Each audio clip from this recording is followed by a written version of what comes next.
Trust હોય આવું જો ધીરધારનું સોગંદનામું આવે આ ધીરધારનું સોગંદનામાની અંદરમાં તમારું પેઢીનું નામ તમારે એડ કરી નાખવાનું એટલે એડ કરી નાખો એટલે તમે નીચે આખું લખી શકો કે મારો પોતાનો દાગીનો માલિકીનો છે, કોઈ ચોરી લૂંટ કે ચીટિંગ કરેલ નથી, વારસામાં મળેલો મારા પોતાનો દાગીનો છે, હું કબૂલું છું, મારા પર્સનલ ઉપયોગ માટે વપરાતો આ કુટુંબી મિત્રોને કે સગાવાલાને કોઈ હિસ્સો છે નહીં, દાગીનાના પૈસા મારે પૈસાની જરૂર હોવાથી હું ગીરો મૂકું છું, અંકે રૂપિયા આટલા શબ્દોમાં મેં આટલા મેળવેલ છે, આ દાગીનો ચોરી કે લૂંટમાં વપરાતા હોય કોઈ પણ કાનૂની મુસીબત આવે, કોર્ટ કચેરી કોઈ પણ જવાબદારી આવે તો દાગીનો મૂકનારની રહેશે, લેનારની.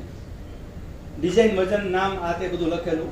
છોડાવવાનું આટલા મહિનામાં રહેશે, જો 6 મહિનાની અંદરમાં ન છોડાવું તો મારા પૈસા તમે તમારો ઉપયોગ કરી શકશો.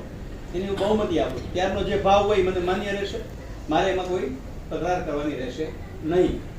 આવી નકલની અંદરમાં સહી કરાવેલી અંગૂઠો કરાવેલો હોય અને 6-12 મહિના પછી વ્યાજ ન ભરતો હોય તો તમે એ દાગીનો વેચી શકો છો. આ દરેક કોઓપરેટિવની અંદરમાં નિયમ હોય છે.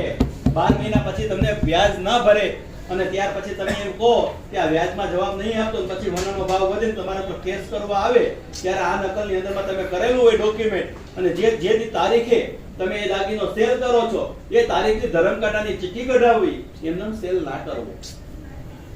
કોઈ પણનો વેચો છો દાગીનાનો ફોટો પાડવો, ધરમકાંટાની ચિઠ્ઠી કરાવવી, એમનો ફોટો પાડવી, એની પ્રિન્ટ કાઢવી અને એક ફાઇલ નાની એવી બનાવવી જે 5 રૂપિયાની બજારમાં મળે છે.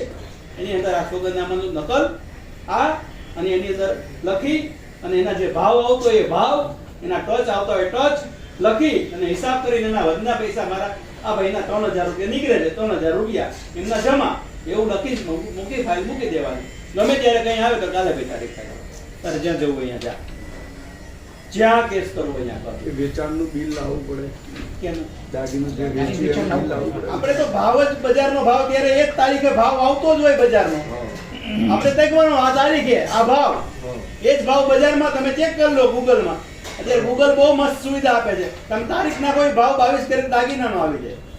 ટચ તો તમારે નાખવાના છે. નહીં, આ તો એ લોકો તમે વેચ્યું છે એનું બિલ છે એવું ના હોય. જો વેચાણ થયું ને બિલ નો, એમ કે અમે સોની છે, અમે આ દાગીનો છે એ અમારા ઇન્કમ ટેક્સ માં જમા થયો છે. શું તમારા ઇન્કમ ટેક્સ માં એટલું સોનું ના બોલતું હોય? 20-25 ગ્રામ 50 ગ્રામ બોલતું જ હોય. મોટો પ્લસ પોઈન્ટ છે. તમે ઇન્કમ ટેક્સ શું કામ ભરો છો? ઇન્કમ ટેક્સ નો કોઈ ઉપયોગ કરતા નથી, માત્ર ભરે જ છે. ક્યારે ઉપયોગ કર્યો છે? નહીં. તમે એમ કહો મારે ચોપડે બોલતો નથી, હું કેસ કેવી રીતે કરું? તમારે કોઈ ગ્રાહક પાસે પૈસા લેવાના, તમે ઇન્કમ ટેક્સ ની ફાઇલ લઈને જાઓ ને પોલીસ સ્ટેશન, મેં પાકું જીએસટી વાળું બિલ નતું બનાવ્યું. શું કામ કે પૈસા આપે ને ત્યારનો ભાવ ગણાય.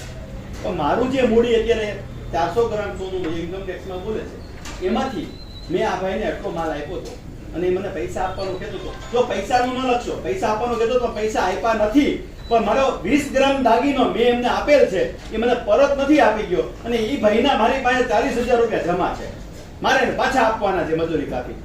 મને મારો દાગીનો અપાવી દો તો પોલીસ આપવા માટે તત્પર છે, તમારી ઉઘરાણી કઢાવવા માટે તત્પર છે, પણ પૈસાની નહીં, સોના. પૈસામાં પોલીસ નહીં પડે. આ ખાસ ધ્યાન રાખો. ગમે ત્યારે કોઈ પણ કેસ કરવો હોય તો પૈસાની મારા લાખ રૂપિયા બાકી છે મને નથી દેતો ને એવા ઉઘરાણીમાં એ નહીં પડે.